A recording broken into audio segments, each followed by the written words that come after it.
stormwater out of the system and out to Lake St. Clair, and so puts less demand on the current combined system that we have through primarily half of the city, the city, most of it west of Bridge Road.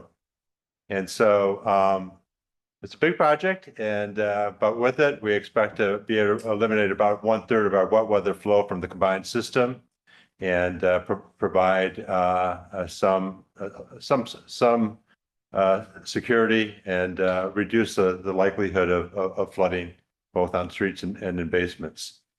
It will involve a pump station, sewer separation, and a force main and gravity main that goes out to Lake St. Clair and will traverse through Tonnancour. And so with me tonight, we have our city clerk, Derek Kozicki. So he's going to be kind of one of the information agents for the city and be posting updates on our city website. We have Nate Coppin and Tom Maxwell from Hubbard Roth and Clark. And they're our primary they're our engineers, and will be overseeing this project. In the back seat is Matt Baca. He's our public service director.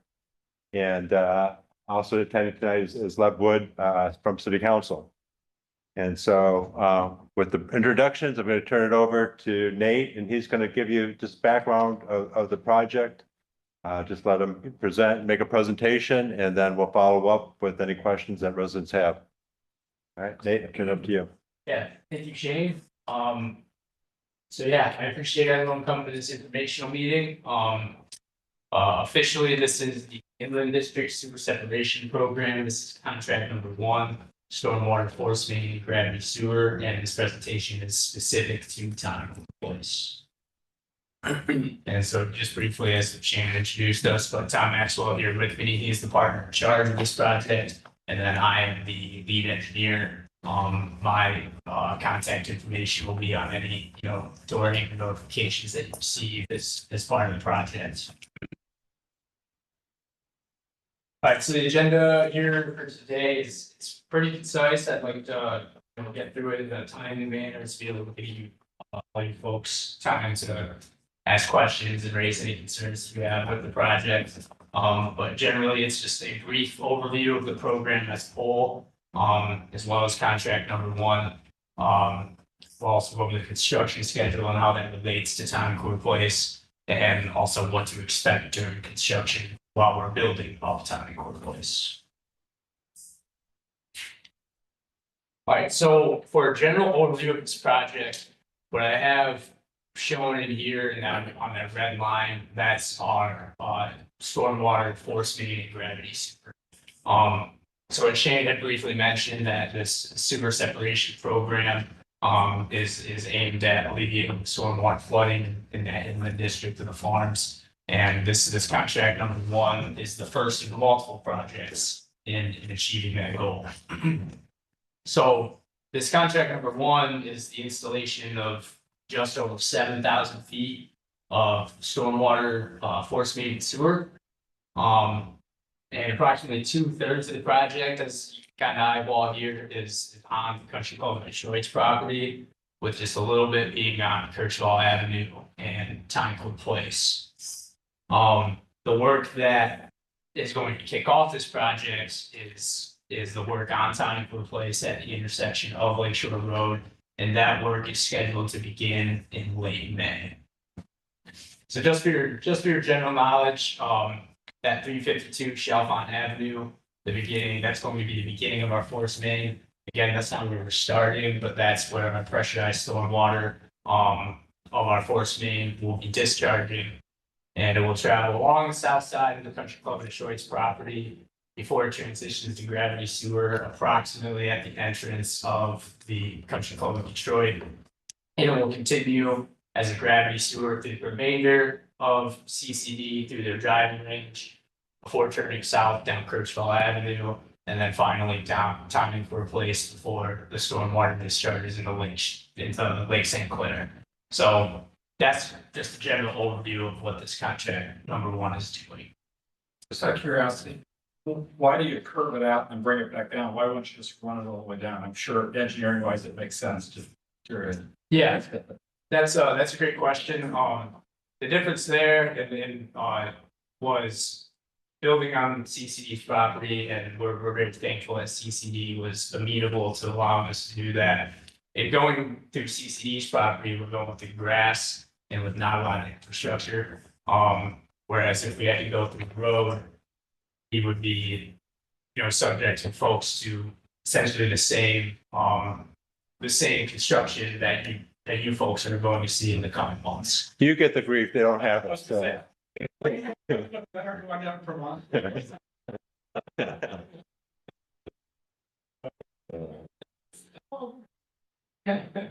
And that's a good question. While we're on this site, people might not know what force main means. Could you Yeah. explain what force main means and what does it mean to this project? Sure, yeah, so where I have in blue down there, that 352 Chalfont Avenue, that is the site of a future stormwater pump station. So for the separated sewers in the inland district, those separated storm sewers will convey flow to that pump station site there at 352 Chalfont. And those are all traveling, they're discharging stormwater sewer there by gravity. And so that pump station is going to basically lift that water up, the force main, pressurized force main. And approximately where that transition structure is, where we no longer have to be under pressure stormwater force main, where we're pumping this water. That's sort of the high point in the city, and if we could see farther south on this, and if I had the road labeled, that's kind of where Ridge Road is at, the ridge in the city. So that's the high point, and then so from there, we're able to go by gravity. So. Yeah. Question? Mind if I ask another question about? Yeah, absolutely. Can I go up there? Yeah. What prevented you from going this way? As opposed to going all the way around? Or going down this street and then that way it's supposed to go on? Yeah, Well, there is no easy road, period. And, this, the whole community, that's why you got combined sewers, right? It's, they stopped making combined sewers and putting them in the ground. I mean, doing sewer separation since then. But Morass Road, for instance, we looked at that. There is, 2 combined sewers in that road. There's 2 water mains. There's an old water main that actually takes raw water from over at the water plant over towards the Hazel Park. So it's just everywhere the underground is just riddled with infrastructure. And the other thing that we're trying to do is minimize costs. It's a lot easier, a lot simpler, a lot cheaper to go through grass than to be tearing up streets, sidewalks, and taking down all the trees in front of your house that grandpa built, right, or put in the ground. Because we've heard that many, many times, and it's a hard thing to deal with for the resident and for the engineers trying to deal with that obstacle.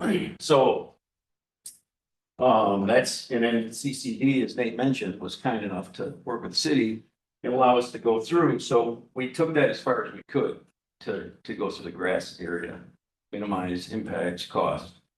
That took us up to Kirchball. Then it was like, we take right through this gentleman's beautiful mansion. Or come this way. And there's no simple, easy route, and it's, sure, not happy to pick Tonnancour, but, it was, I guess. More grass on Squaw Base property. There's a lot of grass here. Yeah, it was kind of lesson all evil, so to speak, on the path that we had to take to get it out, so. I don't know if that answers your question well enough, but that's how we arrived at that. A lot of it had to do with cost. So, Enables. yeah, unfortunately. Yeah, thank you for the explanation, Tom. Okay, so the next slide I have here, this is a blow up of the Tonnancour Place street from Kirschball to Lake Shore Road. So what we have shown here is essentially the different phases of construction. So starting first with that red hatched area there. That's the Lake Shore and Tonnancour intersection road closure. That's when they're going to be building the discharge outfall. They're going to be building another structure just on Tonnancour Place. They'll be doing all of that starting in May. Starting at the end of May. And so while the contractor is going to complete that work for heading up Tonnancour Place. And Can you see it, Lorraine? Looks like you're trying to.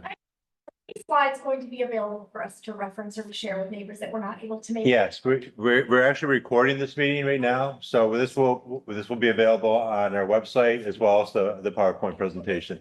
Awesome, thank you. Thank you.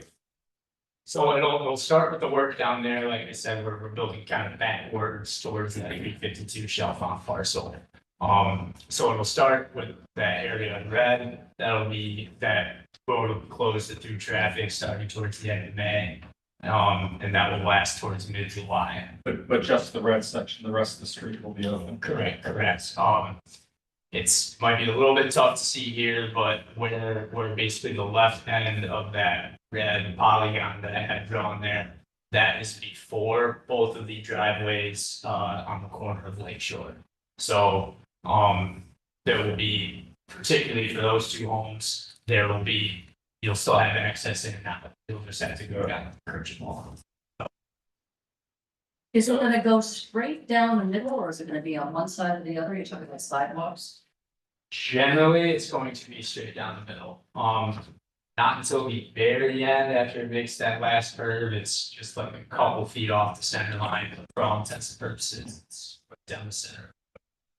And once you start that process, and if I'm getting ahead, you can tell me it's not. Will the entire road be closed at that point? Yeah, I will end up getting to that, but that makes me feel good that I prepared for that question, so.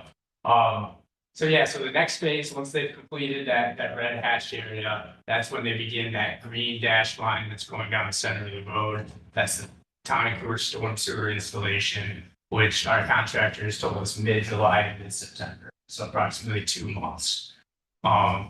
After those 2 months, that's when the Tonnancour full road replacement, because at that point, we'll have dug up all the road. There will be maintenance aggregate back there for vehicular traffic. But that is when, in that mid-September, once mid-September comes around, to when they'll start for the full road, basically restoring it, with a brand new road. And also I threw on here the road resurfacing with the 2 blue polygons for the 2 cul-de-sacs off Tonnancour. Our contractor essentially could do that work at any given time, but it will be done no later than the end of October. That's the end of October is essentially when all the Tonnancour work will also be And it'll be asphalt, not cement. correct asphalt, it's going to be a mill overlay, so they're just gonna take that top. Well, there's cement underneath the asphalt. Correct, So to prevent. For Tonnancour, we're getting a full road replacement because we're installing the storm sewer. It ranges from 10 to 20 feet deep in some areas. And so because we're busting right up the road, we're gonna put back the concrete and then the asphalt. So the cul-de-sacs, they were out of my way, but we have a paving crew out there. So figure for maybe Tonnancour nice, and those cul-de-sacs nice as well. I have a question. Yeah. For any older people that might have trouble walking from the middle of Tonnancour, Birchable or Lakeshore, is there some method of helping them get to their car that's maybe parked on Percival or Lakeshore? Right, so we understand most folks will be able to, you know, accommodate these, some of these conditions that we're gonna be, you know, kind of pushing on here with this construction, but things like that, we can certainly handle on a case-by-case basis, if you will. We can try and make the best accommodations possible, given construction, you know, there's only so much we can do. But, you know, if we know a specific resident that would have trouble with that, you know, there could be temporary parking that we can do and things of that nature. So, So are we anticipating the time frame that we will not have access to our driveways to be mid-July through mid-September? You know, section by section, so at least we can possibly meet our shared drives. yeah, so let's see, this might be my next slide, yes. Yeah, no, it's okay, because it is kind of related to this, so I can by all means flip back and forth. If need be, but yes, that is one of the last items, the temporary parking and access to homes, so. I will get to that last, I'll just go through these other ones here. So we do anticipate, temporary disruption, to services and including these services listed here. I have stormwater thrown up there just for your knowledge that even though we are taking out the existing storm sewer and we're putting in this new 60-inch, really big sewer, the contractor is going to maintain stormwater drainage throughout the project. So any, you know, runoff coming from your homes, you may see a little bit of ponding just because we have maintenance setting back and not, you know, asphalt, but, stormwater drainage will be maintained. As far as sanitary services go, there's one instance where we were installing 400 feet of new sanitary sewer that is down towards the intersection of Lakeshore and Tonnancour Place. But other than that, the only impacts to sanitary would be while we're putting the storm sewer in down Tonnancour. That storm sewer is going to be deeper than, it's going to be the deepest utility in the area. So when they're digging up, though, they will be crossing those sanitary services. And so for those types of disruptions, those are going to be, we'll be notifying you with door anchor flyers when this work is anticipated to occur. And when I talk about these temporary service disruptions, typically they can be anywhere from 4 to 8 hours, right? So we're not talking weeks on end. Very, very temporary, short. Yes, yes. Can I ask this question? So as you do that, and you do that, obviously, like our home's over 100 years old, so you got the sewer that runs out of it. Is there any risk that like the piping back to our house, this will create issues, or while the road's dug up, we should look at? For your sanitary, no. Correct. It won't impact your house. Well, I'm just wondering, some of the pipes are really old. We've had them come out and clean out the roots and all that, but is there any risk that could impede into the property and we have to address that this process? It shouldn't. Shouldn't, because the storm sewer is so deep. But yeah, it should be fine.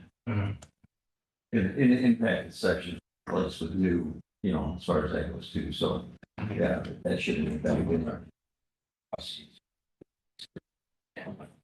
So making, go back, About a year ago, down the street from us, something occurred, I don't know what it was, but they dug up through property all the way across the street. And if you guys are doing all this work, is there a risk that after you repave the road, that could happen, they have to dig it up again? well, we could look at that. I mean, so sometimes what we will do, maybe this is a good idea to do it, is, you know, before we do a road, so the issue that was, the last repair was due to a service line. So there's a service line going from the home for your sewage to your house lead to the main. You know, sometimes, you know, these are old homes that are crock service lines and you know, sometimes they fail. And so, you know, one of the things I guess we do recommend whenever prior to repaving a road is that the residents would have their sewer leads televised. Just to make sure that is in good condition because you don't want it. If it's failing, then, you know, we put in a new road and you, Work it before you pave? pardon? I would do it before, you do it before. Because then, you know, you just, you know, we've had it before, we have a new road go in and a year later, we find out that you know, there was an issue and then you're opening up the road. And it's a much larger expense for the, you know, the homeowner, because there's a fee for Will you that. send a notice to people? Let's do that. We will do that. We were gonna recommend that, and if you do that, and that way, if there's a lead issue, we can cover it and there's no, you know, we'll take care of the restoration of the roadway with the part of that project. Why don't we go to the last slide real quick? I just wanted to show. So if it doesn't show this, so this is the outfall, and then they're gonna have, you know, this is gonna have to go through Lake Shore, which. Well, it impacts you to an extent because there will be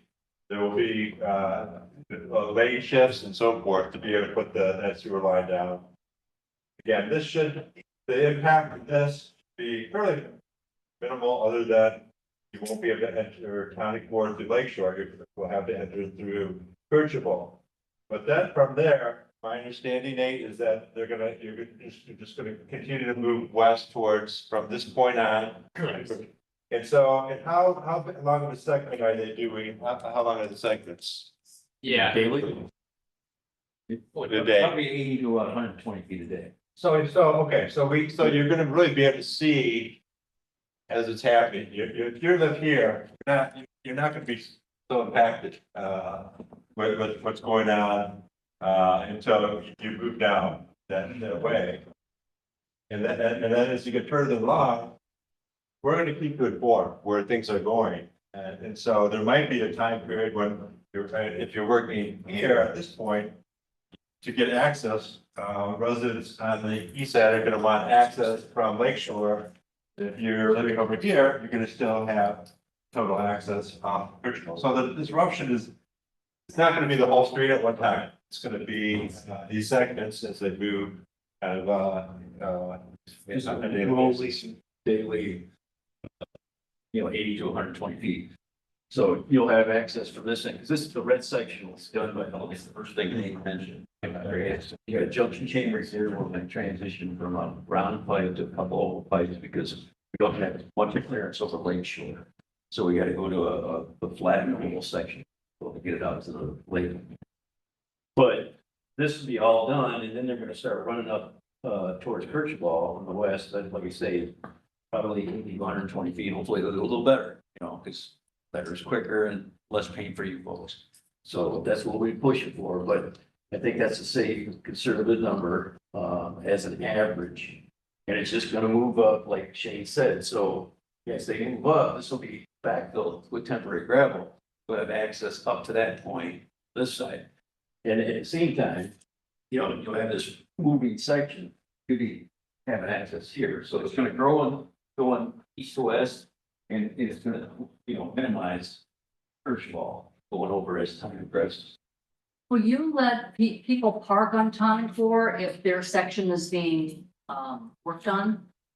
I don't know, so we want to have anybody parking in Tonnancour. We're gonna try to avoid that. I mean, it would be one house primarily at a time. And if there is an access issue, we could look at that. Maybe it's parking on Kirchable and having, if we need to have somebody available, it may be a police officer and a police car that would transport people from their home to, you know, that day that's in front of your house to your vehicle if needed. When do you think you're gonna be at Kirchable? These are all, you know, estimates, right? These aren't hard, fast numbers, especially when you're looking at it. The schedule, the temporary schedule that we got from Deponio, Nate, what was that? Yeah, that is, so that would be the back end of our green date that we have up there. So they'd be starting at Lake Shore in mid-July. The hope is that they get to the end of Kirchmall by mid-September. September? Mid-September. So from what I understand, as you work and you Yeah. go down Tonnancour, there will only be a short period of time when there's a great deal of disruption right in front of each individual house. Because as you move along, you kind of backfill the road so that sooner or later you stop exiting to Kirchville and then you start exiting to Jefferson. Then you probably live on the street. Exactly. Yeah. Yeah. But it'll be gravel, you know, unfortunately, so go slow. But, yeah, and DePonio was the contractor, if I made mention, and you weren't sure what that name was. This is what they do, they're a good contractor, had really good references, so keep your fingers crossed, and hopefully it'll go well. But, you know, the other thing to remember is they're gonna have big excavators out there. They're gonna have loaders out there. This is not simple little, you know, back of the yard construction. They're gonna have heavy equipment out there, so you're gonna have to be careful and you're gonna have to be conscientious, you know, for yourselves as well as the contract, but mainly for yourselves, right?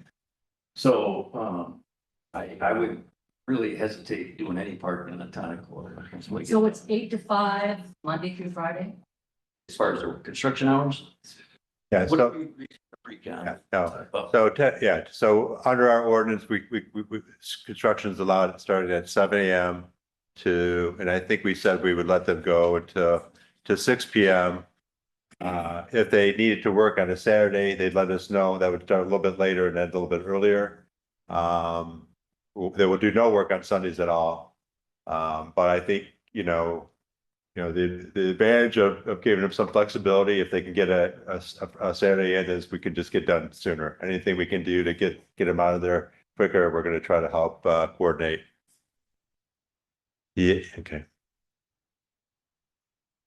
Again, back to the question about as you move down the street, what do you estimate the amount of time each individual homeowner will be in the position of not having access to their driveway?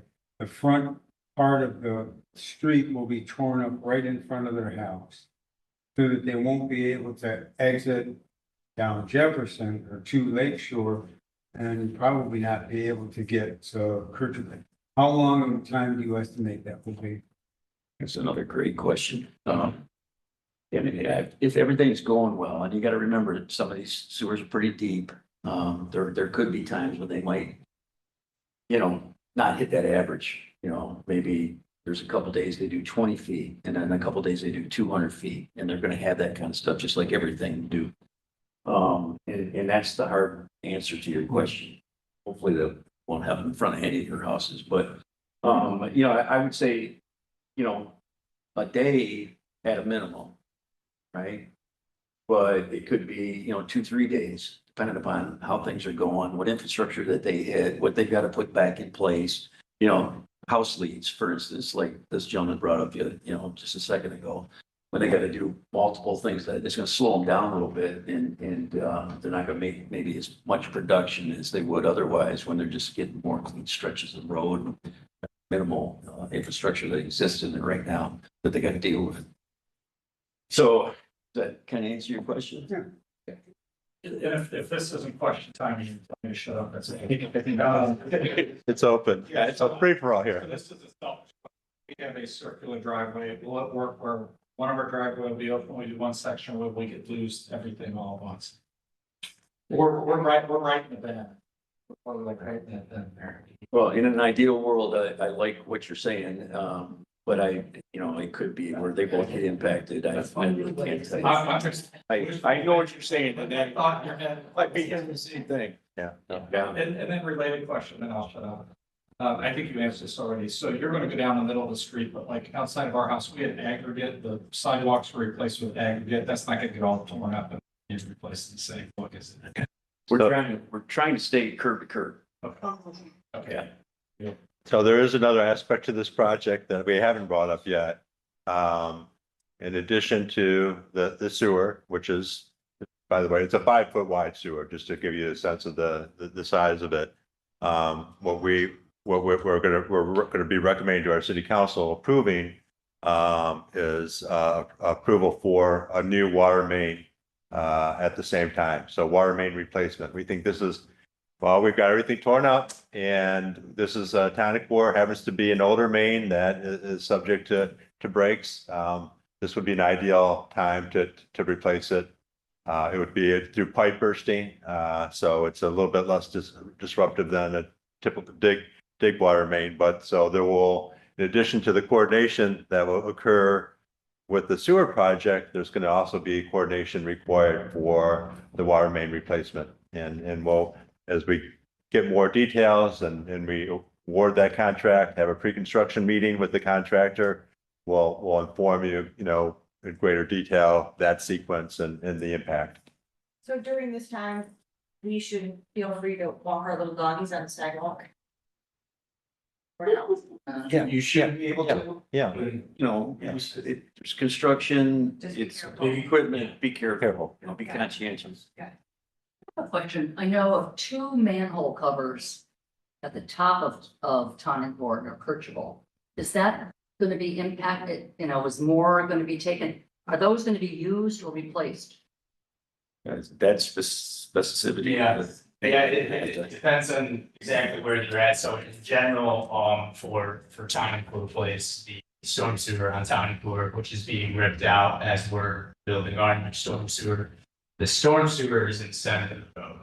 The sanitary sewer, is actually, and that's probably best if I. This one is on the south side. And it crosses over too. The sanitary, yeah, it's on the south side, I believe, very last manhole. So there's a manhole cover there and in the house next door also.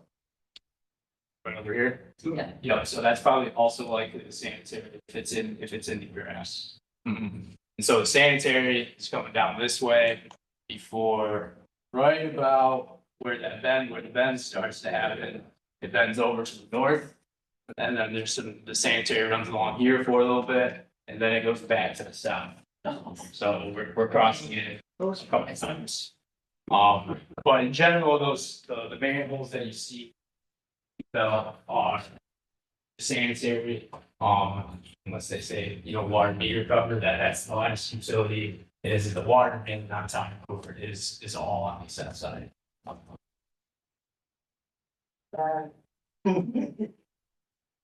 To that end, because we're that first house at Lake Shore and Tonnancour in your red zone. As far as, yes, other side, township. We should have access to our driveway, but Yes. equipment and things that will eventually impede, and I'm more worried not so much about us, but Rambo would have, they're not. I said I would ask, will the equipment and all the big machinery fit in that red zone, or will it be heading out into the green zone where then we will have to worry about access to our drives? Yeah, that's. Only because we're gonna have to park, if we have to park at Kirchville, that's fine. Absolutely. I believe I was out there before this meeting. I believe I talked to, you said Rainbow. Yes. Yeah. Oh, did you, okay. Yeah, but I did end up talking, he asked that same question. And, that red where it ends on the left, it's tough to see, but it is before both those driveways, so Okay, all their equipment. In general, the way you can think about it is all fitting in there. okay, The contractor is actually storing a lot of their material, for construction in a different part of the city. got it. And so, you might see trucks bringing material into that red zone. But that red zone is the only part from end of May to mid-July that's being dug up. So, is that kind of considered? As she mentioned, it's all the way from the west side, north is up. Yeah, I know it's not true north per se. Right. The west side of the red rectangle is basically from here all the way out and the lake. That's the zone of construction, right? So that's where the equipment should be. And it shouldn't really be impacting you folks. Okay, yeah.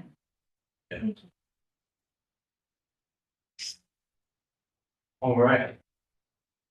So we'll get back to temporary service disruption. So yes, we sort of discussed sanitary.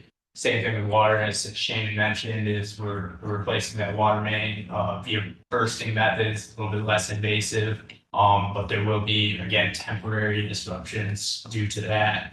And we've talked about the roadway cut quite a bit, and that's really what I was going to discuss, is how it's kind of a moving closure, I guess, in a sense, in the way that, wherever they're digging, they'll obviously have their pit with their equipment, which will be closed off, for safety at the end of each night. But, you know, as they're moving down Tonnancour, they'll be backfilling with maintenance gravel to, keep vehicular traffic open. And then basically west of that pit will be, I anticipate they'll keep that road. And then obviously at the end, when you get the paving, the whole street's gonna be closed, and then we're gonna have to like park up on Kirchhoff or whatever level that's going on, obviously. Correct, yeah. And that work is for, that is that yellow, which is mid-September to mid-October. Will there be some notification for people that normally use that as a driveway, that there is construction and they're not going to be able to go through so that they don't use our driveways as a, you know, like, will there be some identification on Lake Shore saying that there is road work? Oh, yes, or- Right. Does yes. that make sense? Yeah, they will have, Coming down, realizing there's part of the road shut down and then using our drives as, you know. There'll be signage, yeah, Okay, construction traffic, et cetera, yeah. So, like no through street or. yes, correct, Okay. yeah. She just asked me a question, what about like landscaping crews, obviously they park there, usually on the road there, Hmm. and we have to communicate to them and navigate that obviously as well. Yeah, they will, they'll have to work with our city contractor, That was having on the spot. in a sense, Yeah. Okay, because I was, Yeah, I think actually that came up during our pre-construction meeting, and so the idea is, you know, when you talk about park, there will be some instances where we would allow parking on the street. So if they need to, you know, park to get access to a lawn, a few doors down from the construction, we'll let them, as long as they're not interfering with the construction, the contractor will work with those contractors as they come in, direct them where to park, and so they have access. So the idea is, yeah, to be, you know, those services that you depend on, your trash removal, you know, that's, you know, we want to make sure that doesn't get interrupted, your recycling, your lawn crews. So we're gonna have to continue to provide, you know, access for those services. as well as emergency services. The police and firefighters have already been notified of this project. So, And they understand what's going on here, so, just another service that will be maintained. Okay. So I will jump, let's see, I have two more items to get through and then it will be. And then I'll open it up for any additional comments or concerns or questions. probably be done by then. Yeah, so we talked quite a bit about traffic, but I like this slide just because it kind of gives you the three main headaches that we'll have with traffic during this project. So again, as I had said, that red area, that is late May to mid-July, that's the outlet to Lake Shore Road from Tonnancour, that will be closed. Then we'll have the Tonnancour, moving construction, where they're building that storm sewer mid-July to mid-September. And then lastly, we have the full road replacement mid-September to early October. So those will be the three main traffic interruption phases. So the rest of it, the Kirchhoff construction and going through the grass at the country club, is that gonna be in the, October, November, December? Correct. And over the winter for the golf course, Yeah. so we don't disrupt the golf play.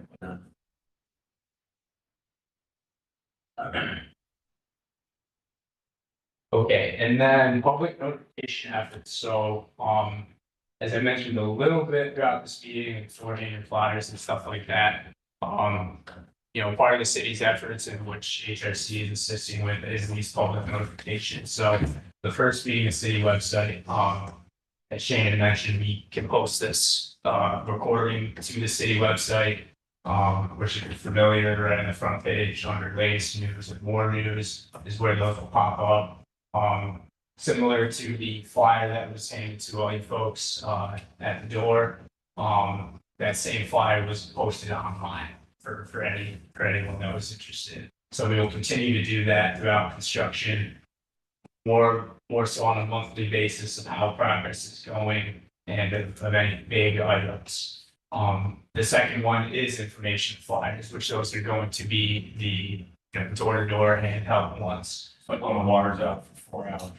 Exactly. And these notifications will hit your doorstep prior to that, shutdown, right? And these flyers will continue, they're basically the third of an 8.5 by 11, but we'll put a lot of information in there, and it will be specific to what that work is. So if it's, you might one day on Tuesday, you can get a door hanger flyer for, hey, we have a temporary water shut off scheduled for this day. And I'll have information on what to expect, the duration, and what to do, kind of thing. The next day, you could get a sanitary notification, and and what to do with that. So door hangers will be, I think, the most the easiest way for us to communicate to you folks about what's going on. And so I'd like to bring that up. Just remember to check your door handles for that information. And those informational flyers will have, similar to the flyer that was handed, it'll have my contact information on there. And it will also have HRC's RPR, our resident project representative, their contact information on there. Our RPR is essentially our field engineer, who's going to be out there every day working with the contractor, seeing what they're up to. So either myself or my RPR, you can contact us if you have any questions. And lastly is the email blast. So I believe I have received everyone's contact information, emails for email blasts. So what we intend to do with that is once construction starts, we receive from our contractor what's called a look ahead schedule. It's what they anticipate to do in the next 3 weeks. They have a lot better idea of that than they do of their, master schedule, which is what we have used to assemble the dates that I provided to you today. These look ahead schedules, will use those to build some information into an email blast, which we'll send out every Monday is the plan. And just so you can see what would happen, or what's going on, where's the contractor at, are they on schedule, are they behind schedule, that type of stuff. So by having your emails, that's great. It's a direct line of communication for us. And that's just another public notification effort that we're going to do as part of this project. I think you find email much better than your flyers. Oh, yeah. Flyers could get wet, fly away. Somebody could open the door and they're off flowing down the street. But I think everybody through email would be much more quickly alerted to whatever you're trying to communicate. Absolutely. And it has to be done properly. I agree. And yeah, I think because I do agree with the door hangers. I passed them out in my early days at HRC. That was one of the main things I've done. And I agree, windy days were not my favorite because they would blow away, right? And so these email blasts will serve more as an overall, if our email says that, there will be a water service, temporary shutdown, affecting roughly these residents, that will at least key you into, you should also be receiving a door hanger flyer or have already received that flyer. Well, you get in touch with everybody in the household. For instance, my husband and I would both get an email where it's one piece of paper. It went in his desk, I didn't get it one. Okay. So did everyone see there was a sign that say just please put your name and your email address and we'll make sure that we have that in the system. That will be part of the challenge is to get everybody's email address, but we'll have yours. So you guys, you have a list of it. If you could provide that to us, that'd be excellent. Yeah. Connection. Well, the day, I'll give you a Yeah, that sounds great. Yeah, I'll give you my business card here. That'd be great. So you can have that, but that is everything that I've got. So I appreciate you listening to my rambles, and if you have any additional questions or concerns, about the construction, now's the time to bring them up. It's not about the construction. When we have the partner someone on the street, first of all, is the city gonna provide any additional manpower to guard against any security? We'll arrange patrol. Yeah, we can do that. Yeah. Were you gonna call her, should we call the non-emergency line reporter? Is this being parked there, or is that something they will already do? Well, I think the contractor will keep us aware and we'll be looking at the site and, yeah. Yeah, if you want to, that's fine. That would be, yeah. But no, we plan to, we actually had public safety, is gonna be involved through this whole process because we'll be sending out Nixle alerts and contact just to let the community know what's going on, have them aboard the area. But that's something that we can definitely make sure public safety is if we do have periods where we have vehicles have to be parked on approachable, that they do increase patrol in those areas. Oh, I'm just going over it. Pardon? I'm just going on the street. There's no. Okay. Oh, you're gonna get ticketed. Yeah. Oh, like, yeah. So I have to call my car. Well, that might be an option too, for that evening. That evening, we could, when they're done with construction, if it's down the road and you've got construction in front of your house, that would be something we could look at, is allowing parking, overnight parking for those individuals who can't get into the driveway to have it further down the street. I think it's something we could do. Number, ask permission to call her. Yeah, yes. Yeah, that makes sense. Gotcha. Okay. Could you just give us all envelopes or something, to put in our cars? Yeah. So we can be identified as the Tonnancour.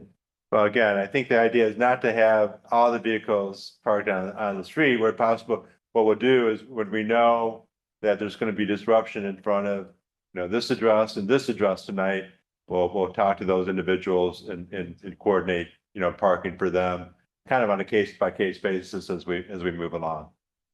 What are you gonna do with the boaters on the cove? Oh, Just ignore them. There's gonna be, there's work gonna be taking place across Lake Shore and into the lake. Yeah. Well, it's gonna be a construction area. Make it money. Contractor too. All they do have to restrict where they can work. So they will be building a temporary coffer dam. So they will have to restrict their work zone and strictly confine it to what is absolutely necessary to complete the required construction. So they won't be out there they can't go that far. Great. So who is our contact person if the problems arise? What are we supposed to, rather than just going out front and tapping at somebody's shoulder? Is there space that says it you, is it Tom? Yeah, that's a great question. Trust concerns or. I would say myself. We did provide, just for everyone's knowledge, we did provide myself and also minor PR who be in the field, provided a contractor themselves, and then we also provided Matt Hockley's information. But for me, I would understand better I would understand where your question, if I can't answer it, whether it's more of a state question or more if it's, something I need to tell the contractor to do, that kind of thing. I'm absolutely capable of doing that, so, I would probably say I'm first that. Okay. Well, we'll dig into it and get back. I mean, Oh, do our best to keep you notified. Did you have a question? sure. Well, thank you all. Sorry. But it's gonna be a good, as a public good, and you have a beautiful new road and new sewer, water line when we're done, so hopefully we won't have to touch it for years. Pardon? You have better water pressure? You may, that's potentially, it's a new, it will be a new line, so that's the potential of that. Guarantee it won't be worse. Okay.